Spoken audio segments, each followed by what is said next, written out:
What made y'all first and foremost get started on this journey and this artistry, doing so much? What made you get started? Well, me, I was kind of like bred into it. I grew up in a family of musicians. My dad, my godfather's in Earth, Wind, and Fire at this present moment, yeah, to this day. My dad toured the world when I was young, when I was a kid, so I watched him do that. My godfather do that when I was young, so I was kind of like just born into it, really. It was a matter of time until I started, doing it. Oh, wow. Yeah. Me, it was, I mean, music is in the family. So like, we got a lot of singers from church in my father's side of the family, or instrumentalists. And like my cousin Donald was in Babyface's group As Yet. So I always would walk around the house trying to sing like him. And they had a group in the church called Fifth Key. And so I would always be trying to sing, but then as I got older, I started playing basketball and it got more serious a little on. But yeah, I mean, music's always been in my heart. It just, I think Donald really planted the seed in me when I was young. Shout out to you, cuz. What's crazy is he said, the first concert I ever been to was Earth, Wind, and Fire with my dad. My favorite band. And it messed me up because I tried to watch rap concerts afterward. I went to the Hove concert. I went to a lot of concerts. I was like, and they end up having Bootsy Collins that night on the bass. So I got real lucky. That's real. I got lucky. The first concert I went to, and this is like how I really knew who I was in my life. My mom brought me here to California to see Michael Jackson live when I was 6 years old. And so I guess you could say from that point on, I knew who I was in life. You one of them kids that you fainted in the front. I'm joking. The way my mom tells the story is she was talking to me actively and I just was not here. She was calling my name and I was just like, because I was like watching greatness in front of me. So that's crazy. So when you've obviously started in the family background and all this type of stuff, what was like the first thing that was like, you just told it, but what was the first thing that been like, okay, I'm getting involved in this music?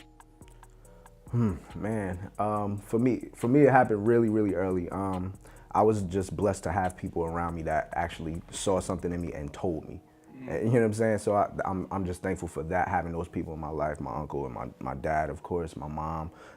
So they saw it really early in me and they started putting me in different places. I was always doing the shows at school. I was performing everywhere. They put me in a choir school, 4th to 8th grade. I got to tour the world. So I'm just thankful to have those people. They kind of put me in the position to be able to flourish in music. Did you ever feel like this for you real quick? Did you ever feel like you had big shoes to fill following up with your family being quote unquote this success and traveling and whatnot, and then now I'm coming up? Did you feel like I got shoes to fill, or you feel like they're almost like supported and wrapped around you, like we want to get you out here? Yeah, more so the latter. I feel like I always had that support. I like it came very, very early for me. And I never really looked at it like big shoes to fill. Cause the same way they saw it, I kind of knew it. Like I knew it. So I knew I was gonna be great, just as great as my dad, just as great as my godfather. So, and I knew I was gonna do more things, do different things than them. So I never really thought about it like big shoes to fill. I just knew I was gonna be great. And how did your mom nurture your music ambitions after the Michael Jackson? She didn't.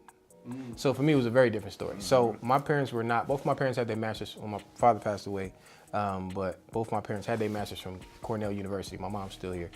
So for me, nobody sat me down and told me I was great until high school, when I met my music mentors, Vertical Jones and Wheezy is what I call them. Yeah, so until then, I was playing basketball. I was in. And then Wheezy one day, or my cousin Duke actually had a deal with Interscope at the time.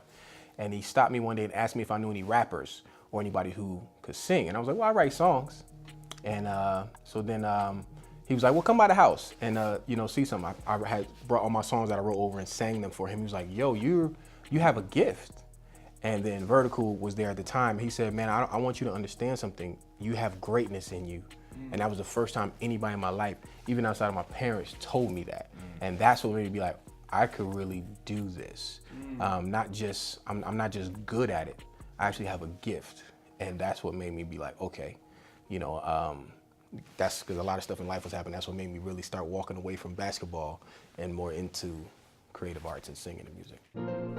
Thank you for watching A Wise Way. Subscribe to stay updated, share to pass the knowledge, or view our other videos on the left.